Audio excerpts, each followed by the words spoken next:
Hey everybody, if you want to continue to learn about Donald Trump's mental health, please make sure to follow along and of course share.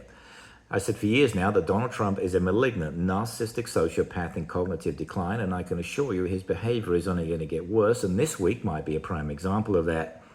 Trump could completely melt down with insane distractions leaked during the lead up to Wednesday's press conference at the Capitol, where 10 of Epstein's victims, many of whom haven't spoken out before, will actually give their point of view. This is a big deal. That plus, of course, the release of the Epstein files, which is constantly hanging over Trump's head. This could lead to something known as narcissistic collapse. Now, several of you have asked what that means. Well, there's basically two types, injury and collapse. The difference is collapses last longer and is deeper. This is basically when a narcissist falls apart. The ego runs on attention and praise. Hey, sound familiar? And when that runs dry, the image that they built for themselves cracks.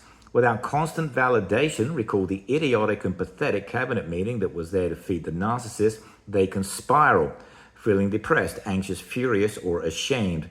Sometimes it shows up in public, other times it happens in private, but either way, it's a hard crash.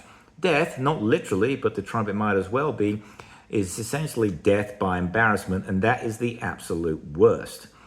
So for example, imagine someone who always brags about their career and needs others to admire them. Hey, does that sound familiar? If they are fired, or I don't know, lose an election or publicly criticized, that blows the image, and this can send them into a tailspin. They might lash out in anger, shut down in shame, or sink into depression because the persona that they built, they can no longer rely on because it just collapsed. I'm not saying this will happen this week, but I happen to also believe that Donald Trump is really close to narcissistic collapse. He's definitely had narcissistic injury before because of, I believe, the Epstein files. We'll see what happens as Wednesday gets closer, but the fact that he's really not talking in public tells me he's deeply wounded, so we'll see what happens. Please follow along and, of course, share.